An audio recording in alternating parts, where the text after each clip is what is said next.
So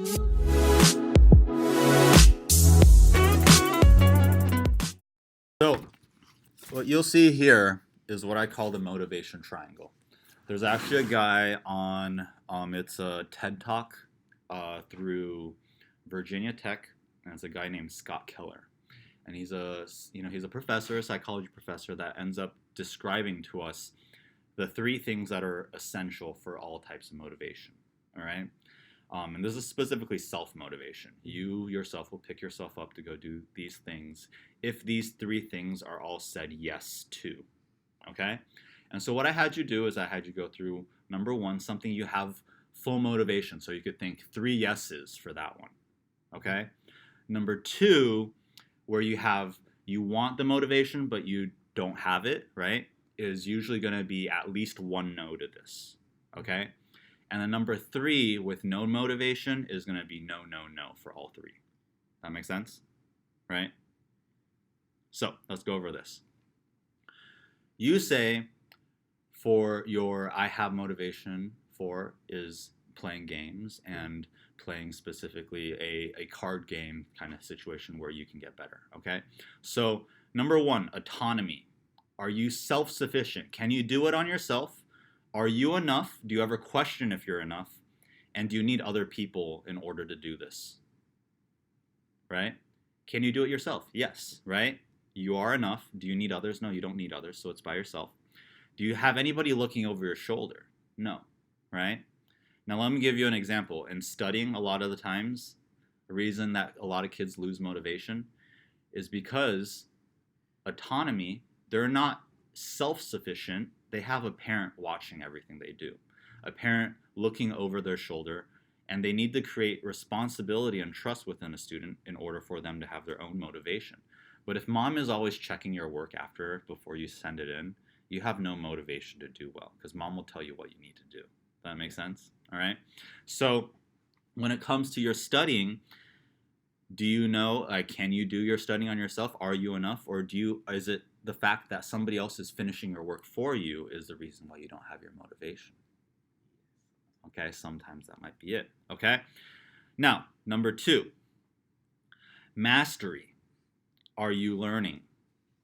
What is the failure? Is failure a matter of stumbling and falling once? Right? What is failure? Some people look at it as, oh, I got the wrong answer in math. I must suck at math. Okay?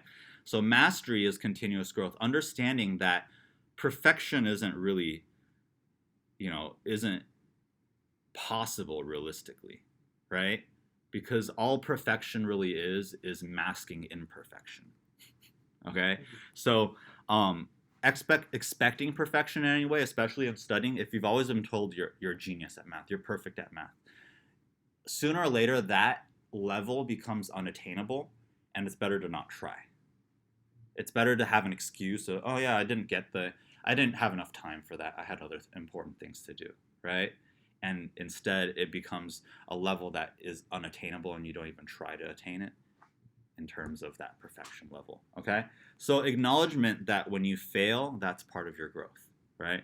I would judge by, the way that you operate, that you understand what failure means in terms of growth and in terms of that mastery process, okay?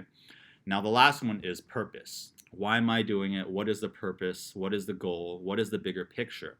Are you helping others? Are you creating something? Are you making your future better for yourself? If you understand the purpose behind something, right? What's the purpose behind your gameplay? Now, I didn't answer that one for mastery earlier. Mastery in your gameplay, are you getting better? Are you learning more? Are you getting, right? And are you, even though if you do lose, you learn why you lost. Now, purpose, what's the goal of that? What is the final purpose of your gameplay? It's like to enjoy myself, like relieve stress. That's one part of it, but I would even guess that your ranking matters a little bit to you at the end too, right? I remember my brother was playing that game, and he would, at one point, he's like, yeah, I'm ranked in this. I know the new season starts soon, but I'm going to, love the fact that right now I'm in the top, top 50 or something like that. And it was really cool. And having that purpose and ultimate goal. And would you believe me that once he lost that ranking for that and he had to start over completely, he started to lose interest in the game. because the purpose, the ultimate goal, he achieved it, right? And so now he lost one of the corners to his triangle, and then he moved on to a different game. Do you see that? Okay.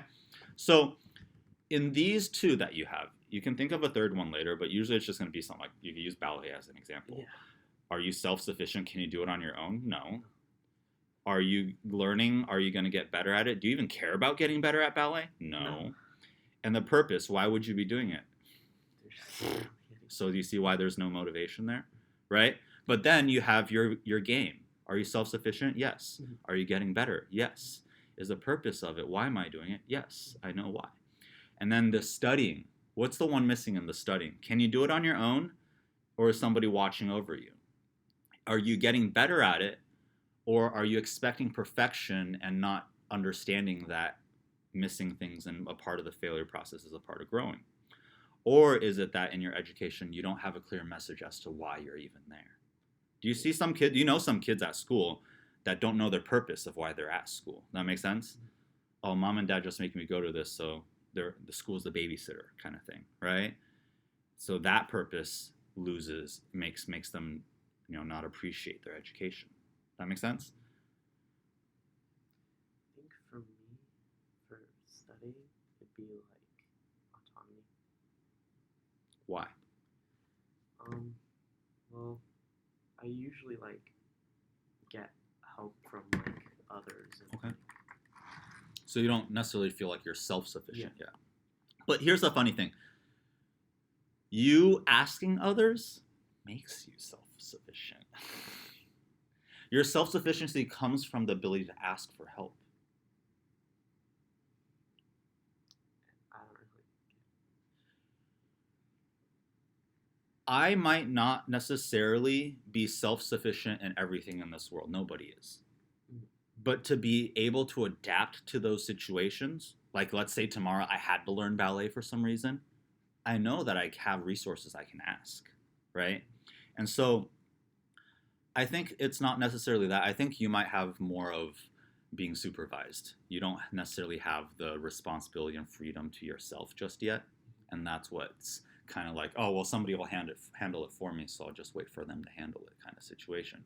Yeah, A lot of that times the does also parents happen, do yeah. that, right?